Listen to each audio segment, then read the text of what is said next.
Hello दोस्तों, sky entertainment YouTube channel पर आप सबका स्वागत है। दोस्तों आज मैं इस वीडियो में आप सबको बताने वाला हूं सुपर स्टार दिनेश लाल यादव निरहुआ जी का एक ऐसी फिल्म के बारे में जिस फिल्म का नाम है आए हम बाराती बारात लेके। जी हां दोस्तों, आज मैं आप सबको आए हम बाराती बारात लेके फिल्म के बारे में बताने वाला हूं। दोस्तों आए हम बाराती बारात लेके फिल्म का प्रोड्यूसर है संजय सिंह जी और प्रदीप प्रभाकर जी, और दोस्तों डायरेक्टर है विशाल वर्मा जी। और दोस्तों अगर इस फिल्म में काम करने वाले कलाकार का बात करें तो इस फिल्म में काम करने वाले कलाकार हैं सुपरस्टार दिनेश लाल यादव निरहुआ जी, जसविंदर कौर जी, संजय पांडे जी, किरण यादव जी, अनूप अरोरा जी और भी कई सारे कलाकारों ने इस फिल्म में काम किया है दोस्तों। और दोस्तों आप सबको बता दें कि ये फिल्म पारिवारिक कॉमेडी और रोमांस से भरपूर फिल्म है दोस्तों। जी हाँ दोस्तों, ये फिल्म पारिवारिक कॉमेडी और रोमांस से भरपूर फिल्म है दोस्तों।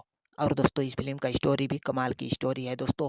और दोस्तों इस फिल्म के बारे में कुल मिलाकर यही कहेंगे कि ये फिल्म बहुत बढ़िया फिल्म है दोस्तों। जी हाँ दोस्तों, ये फिल्म बहुत बढ़िया फिल्म है दोस्तों। तो चलिए दोस्तों इस फिल्म का रिव्यू यहीं पर खत्म करते हैं दोस्तों। अगर इस फिल्म का रिव्यू आप सबको अच्छा लगा होगा तो लाइक कमेंट और सब्सक्राइब जरूर करिएगा दोस्तों। चलिए धन्यवाद दोस्तों।